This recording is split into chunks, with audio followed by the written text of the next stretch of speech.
Καλησπέρα και από μένα. Το γεγονός ότι κερδίσαμε ένα παιχνίδι δεν λέει κάτι, παρά μόνο ότι είναι η πρώτη νίκη της ομάδας του Πλατανιάς στη Super League και οι 3 βαθμοί δεν έχουμε γίνει ακόμη ομάδα. Είμαστε στην προσπάθεια να δημιουργήσουμε μια καλή ομάδα. Το έχω ξαναπεί ότι επειδή αρχίσαμε να ξεκινήσουμε και λόγω των παιχνιδιών, των μη φιλικών παιχνιδιών, θα είμαστε πολύ πίσω όσον αφορά την απόδοσή μας και εκεί πάνω προσπαθούμε να βελτιωθούμε. Θα ήθελα να δώσω συγχαρητήρια στα παιδιά για τους 3 πόντους που πήραμε και την προσπάθεια που κάναμε και σίγουρα θα ανέβει η ψυχολογία τους γιατί παίξαμε έναν αντίπαλο που θα έχει τον ίδιο στόχο με εμάς την παραδόση. Πώς πότε νομίζεις ότι η ομάδα θα είναι έτοιμη σύμφωνα με τα δικά σου στάδια? Σίγουρα προς τα τέλη Οκτωβρίου. Coach, είδαμε σήμερα τον Πλατανιά να παίζει πολύ καλύτερα στο παιχνίδι με τα Γιάννη, δεν ήταν κακός τα Γιάννη, αλλά φάνηκε πολύ έτοιμος σήμερα. Από την έννοια ότι έπαιξε μπάλα η ομάδα, ειδικότερα μετά το 2015. Και γενικότερα και μια καλύτερη κυκλοφορία από τον αντίπαλο. Είχε συν ένα παιχνίδι στα πόδια ο κάθε παίκτης και αυτό είναι αρκετά βελτιωμένο. Αυτό το διάστημα της διακοπής θα βοηθήσει κάπως όνοψη του αγώνα με τον άνθρωπο? Εύχομαι να βοηθήσει.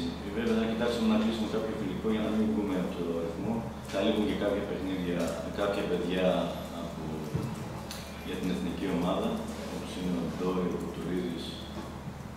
Θα τους χάσουμε για κάποιες μέρες. Εύχομαι να κρατήσουμε το ρυθμό μας εδώ που είμαστε και να βάλουμε ένα σκαλί πιο πάνω για το επόμενο.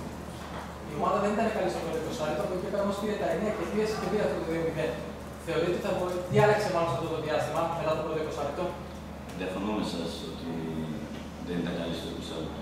Δείτε, στο πρώτο πεντάλεπτο, ναι, χάναμε πολλές φορές την μπάλα. Στο πρώτο πεντάλεπτο, ναι. Μετά θα δείτε ο Φώτης, δεν θυμάμαι, πρώτο πεντάλεπτο αν είχε πιάσει την μπάλα. Εννοώ με κάποια ευκαιρία του αντιπάλου, οπότε ήμασταν καλά. Απλώς σε κάποιες φάσεις τις πουλάγαμε, θα λέμε εισαγωγικά, και αναγκαζόμασταν να βρισκόμαστε σε φάση άμυνας. Πού κρίθηκε το σημερινό παιχνίδι?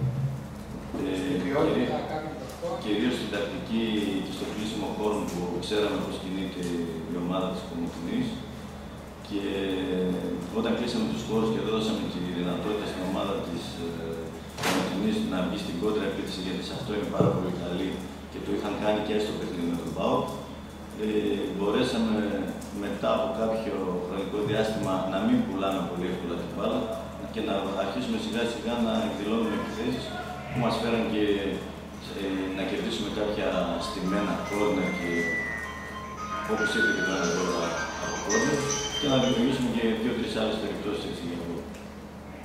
Coach, Παγκρίτιο ή Προβολιά? Κοιτάξτε, το Παγκρίτιο για μας στην ουσία είναι εκτός έδρας, γιατί δεν μπορεί να έρθει ο κόσμος. Στα περιβόλια ευελπιστούμε να δημιουργήσουμε μια έδρα για την ομάδα μας. Με τη βοήθεια του κόσμου νομίζω ότι θα τα καταφέρουμε. Θέλεις να κάνετε ένα σχόλιο για όλο αυτόν τον κόσμο που ήρθαν από τα Πλατανιά σήμερα? Ναι. Σας ευχαριστώ για την ευκαιρία αυτή που μου δίνετε. Θα ήθελα μέσα από την ψυχή μου να σας ευχαριστήσω για τα χιλιόμετρα που κάνανε για να συμπαρασταθούν στην ομάδα. Είμαι σίγουρος ότι θα αγκαλιάσουν ακόμη περισσότερο την ομάδα, ο κόσμος των Χανίων, όλου του νομού και όλης της Κρήτης, γιατί περιμένουμε και παιδιά και κόσμο από το Ρέθυμνο. Νομίζω ότι στα περιβόλια θα δημιουργηθεί μια αξιολογία. Όπως η κομιδία 4 βαθμών, η καθόλου καλή, σημαίνει κάτι για την ομάδα? Όχι, τίποτα απολύτως. Όχι, και αλλήμον να δούμε ότι πήραμε τους 4 βαθμούς. Δεν λέει κάτι.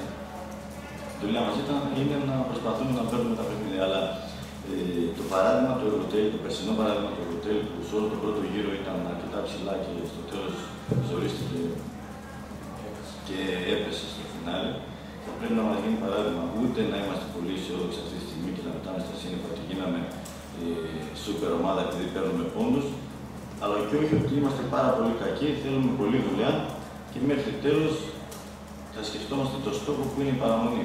Δεν μας ενδιαφέρει να είμαστε καλά τον Οκτώβριο ή τον Νοέμβριο, αλλά τον Μάρτιο και τον Απρίλιο. Ο μηχανισμό τη ομάδα με βάση την εικόνα στα δύο πρώτα παιχνίδια, πού την εστιάζει, τι αδυναμίε περισσότερο?